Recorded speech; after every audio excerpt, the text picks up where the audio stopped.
Hello friends, welcome to Erode அம்மாச்சி சமையல். இது நம்ம வீட்டு சமையலுங்க. இப்போ நம்ம பார்க்க போகிறது மட்டன் குழம்பு எப்படி வைக்கலாங்கிறத பார்க்கலாம். நம்மளோட சேனலில் சப்ஸ்கிரைப் பண்ணாதவங்க சப்ஸ்கிரைப் பண்ணிக்கோங்க. சமையல் குறிப்புக்கள்லாம் உடனே உங்களுக்கு வேணும்னு நினச்சிங்கன்னா பக்கத்தில் இருக்க பெல் பட்டனை அழுத்தி வச்சுக்கோங்க. இப்போ நான் 2 கிலோ அளவுக்கு மட்டன் வாங்கியிருக்கேங்க. இப்போ பாருங்கள், இந்த தேங்காயெல்லாம் நல்லா அலசிட்டு இதில் போட்டுக்குவோம். இதோட கொஞ்சோண்டு சோம்பு மட்டும் போட்டுக்கலாம். இப்போ இதோட வேறு எதுவுமே நீங்கள் போட வேண்டியது இல்லைங்க. அவங்க இதெல்லாம் அரைக்கிறதுக்கு நான் என்ன பண்ணுறேன்றதை காட்டுறேன் உங்களுக்கு. இது வந்து செக்கு நல்லெண்ணெய் தான் யூஸ் பண்ணுறேங்க நான். இந்த பட்டை, அன்னாச்சி மூக்கு, ஒரு 5 கிராம்புங்க, ஜாதிபத்திரி, ஏலக்காய், ஒரு 7 மிளகு, சோம்புங்க, 1 ஸ்பூன் அளவுக்கு போட்டுக்கலாங்க. கருவேப்பிலை வந்து 2 கொத்தமல்லி தழை கொஞ்சம் போட்டுக்கலாம். இப்போ பூண்டு வந்து 10 பல்லு போட்டுக்கலாங்க. இஞ்சி பெரிய பீஸாக இருக்கிறதுனால நம்ம கட் பண்ணி போட்டுக்கலாங்க.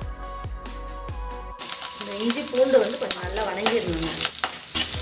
இப்போ நம்ம கெடா வீட்டிலலாம் போனோம்னா ஒரு குழம்பு வைப்பாங்க இல்லைங்களா, கிராமத்துக்கெல்லாம் போனீங்கன்னா இந்த மாதிரி ஒரு குழம்பு இருக்கும். அவங்கெல்லாம் என்ன பண்ணுவாங்க, இந்த மாதிரி தாங்க எல்லாமே பச்சையாகவே வறுத்து அரைச்சி குழம்பு வைப்பாங்க. 250 கிராம் வந்து உங்களுக்கு சின்ன வெங்காயம் எடுத்துக்கலாம். இதை கொஞ்சம் நல்லா வணக்கிக்கணும். பாருங்கள், நல்லா வணங்கிருச்சு வெங்காயம். இப்போ ஸ்டவ் ஆஃப் பண்ணிடலாம். தேங்காயோடு இதை போட்டுறக்கூடாது. தேங்காயை அரைச்சி எடுத்துக்கிட்டு அதுக்கப்புறம் மிக்சியில் வந்து நீங்கள் மறுபடியும் தனியாக போட்டு அரைக்கணும். இது எல்லாத்தையுமே பாருங்கள், எண்ணெய் காஞ்சிருச்சு. இப்போ இந்த பாருங்கள், கல்பாசி, ஒரே ஒரு கிராம்பு, கொஞ்சோண்டு சோம்பு, அவ்வளோதாங்க. அதை மட்டும்தான் போட்டு தாளிக்கிறோம். பொரிஞ்சதுக்கப்புறம் 1 ஸ்பூன் இஞ்சி பூண்டு பேஸ்ட். இது கருவை வைக்காமல் பண்ணணும். 2 கொத்து கருவேப்பிலை போட்டுக்கலாம். வெங்காயம் 1 கப் எடுத்து நல்லா வணங்கிருச்சு வெங்காயம். இது வந்து 3 தக்காளி எடுத்து வச்சுருக்கேன். மஞ்சள் தூள் கொஞ்சம் உண்டு எடுத்துருக்கேங்க. குழம்புக்கு தேவையான அளவு இந்த ஸ்டேஜிலே போட்டுடலாங்க. அப்புறம் மல்லித்தலைங்க, இது நல்லா வணக்கி வச்சுக்கலாம். இங்கே பாருங்கள், நல்லா நைஸாக நல்லா கொலன்னு நல்லா வணங்கிருச்சு. இப்போ இந்த மட்டன்லாம் இதில் போட்டுடலாங்க. இந்த மசாலெலாம் வந்து நான் அதில் நல்லா உரைக்கணும். அதனால் இதெல்லாம் நல்லா பெரட்டி விடணும். பாருங்கள், மட்டன்லாம் நல்லா சுருண்டு நல்லா இதாகிடுச்சு. இப்போ தண்ணியே ஊற்றலை, இந்த தண்ணியெல்லாம் கொஞ்சம் இருக்குது பாருங்கள் இதில். இப்போ இந்த இதில் என்ன பண்ணணும், நம்ம மிளகாய்த்தூள் போட்டுக்கலாம். இது நம்ம வீட்டில் அரைச்ச மிளகாய்த்தூள்.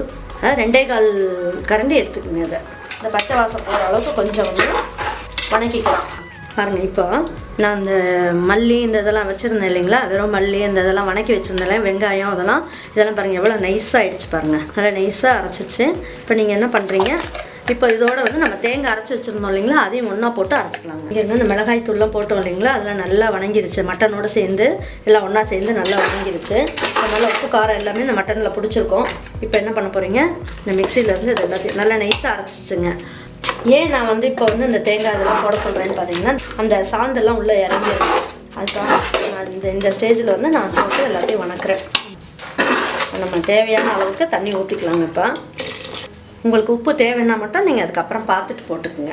இப்போ நம்ம குக்கரை மூடி வச்சிடலாம். இப்போ நான் வந்து இதை வந்து ஒரு 3 விசில் வைக்க போகிறேங்க. 3 விசில் வச்சு ஸ்லோ பண்ணி ஒரு 5 நிமிஷம் அப்படியே விட்டுருந்தாங்க. ஸ்லோலியே வந்து 5 நிமிஷம் வைக்கணும். வச்சிங்கன்னா என்ன ஆகுங்க, அந்த எண்ணெயெல்லாம் கசிஞ்சு நல்லா மேலே வந்துடுங்க.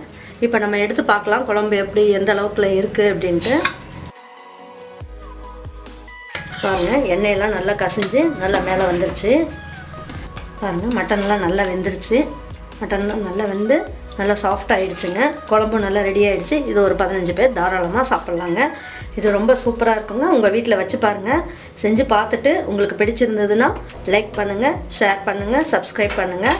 உங்கள் ஃப்ரெண்ட்ஸ்க்கெலாம் வந்து ஷேர் பண்ணி விடுங்க. தேங்க்யூ ஃபார் வாட்சிங் ஈரோடு அம்மாச்சி சமையல்.